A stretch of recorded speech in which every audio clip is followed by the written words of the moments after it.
आज की वीडियो में हम कर रहे हैं रेशियो एंड प्रोपोर्शन का पार्ट 3 और इसमें हम कुछ बेसिक क्वेश्चंस करेंगे। हमारे पास 4 क्वेश्चंस हैं, देख लेते हैं क्या क्या क्वेश्चन है। पहला क्वेश्चन दे रखा है कि दो संख्याएं 3:2 के अनुपात में हैं जिनका योग 150 है और वो आपसे दोनों संख्याएं जानना चाहता है। जब इस तरीके से दे रखा हो तो जैसे 3 और 2 हैं, इनमें कुछ कॉमन पार्ट होगा वो तो हट गया, लेकिन 3 और 2 का जो मान है वो 5 हो गया योग करने पर, और ये योग 150 का दे रखा है।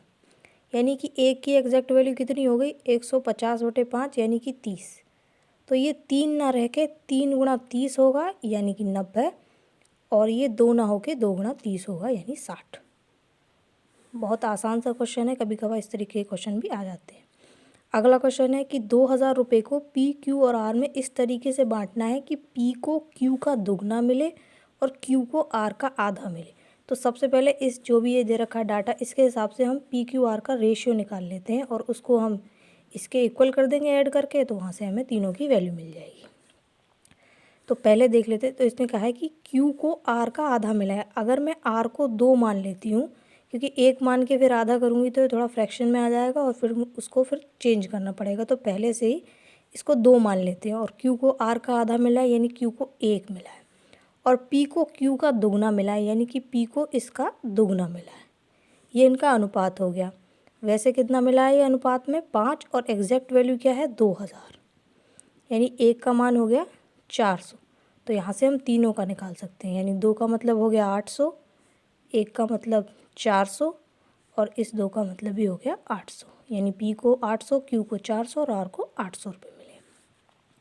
अगला क्वेश्चन है हमारे पास, राम, श्याम और मोहन के बीच में 1228 रुपये बांटे गए हैं और उनके भागों में से अगर आप 4 रुपये, 8 रुपये और 16, यानी कि राम के में से 4, 16 के में से वो श्याम के में से 8 और मोहन के में से अगर 16 रुपये घटा देंगे तो आपको ये अनुपात मिल जाएगा।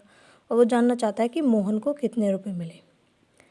अब अगर हम इसने कहा है कि इतनी वैल्यूज़ घटाने के बाद ये रेशियो मिला है, तो अगर मैं इस वैल्यू को इसमें से घटा दूँ, यानी अभी तो 1228 रुपये हैं, अगर ये मैं 4, 8 और 12 टोटल रुपीज़ हो गए 28, इसको घटा दूँ तो वो वैल्यू आ जाएगी जो इसमें इस रेशियो में उसने डिस्ट्रीब्यूट करी है। यानी कि 28 घटा दें तो 1200 रुपये इसने 1, 2 और 3 के अनुपात में बांटे हैं। तो ये तो एग्जैक्ट वैल्यू तो ये 6 हो गई, मतलब रेशियो वाली, और एग्जैक्ट है 1200, यानी 1 का मतलब हो गया 200 रुपये। तो ये 1 ना होकर ये 200 रुपये हैं, ये 400 रुपये हैं और ये 600 रुपये। लेकिन ये वो अमाउंट नहीं है, ये तो वो अमाउंट है जब हमने इनके में से पैसे घटा दिए हैं उसका रेशियो है। तो इसका मतलब इसको 600 ना मिलके इसे 16 रुपये और मिल रहे होंगे, यानी इसको 616 रुपये मिल रहे होंगे।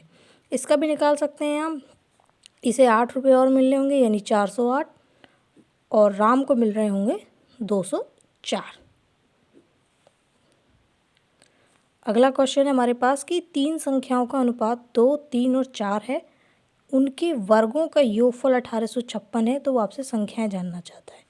यानी कि ये इस तरीके से अनुपात में है, इसका आप अगर वर्ग करेंगे तो 4 आएगा, इसका करेंगे तो 9 और इसका 16। इनके साथ कोई एक टर्म लगा हुआ होगा, मान लेते हैं x, तो ये x स्क्वायर हो जाएगा, ये 9x स्क्वायर, ये 16x स्क्वायर। एग्ज़ाम में आपको इसको लिखने की ज़रूरत नहीं है, बस समझने के लिए लिख लेते हैं। तो ये टोटल मिला के कितना हो जाएगा 29x स्क्वायर, और ये बराबर है 1856 के। यहाँ से हमें एक्स स्क्वायर की वैल्यू मिल जाएगी 1856/29। अब आप इसे डिवाइड लगाएंगे तो ये लगभग पहले तो जाएगा 6 बार कुछ, 6 नहीं, यानी 174 6 बार जाने के बाद, और फिर बचेंगे 116, यानी कि 29 चौक 116 हो गए।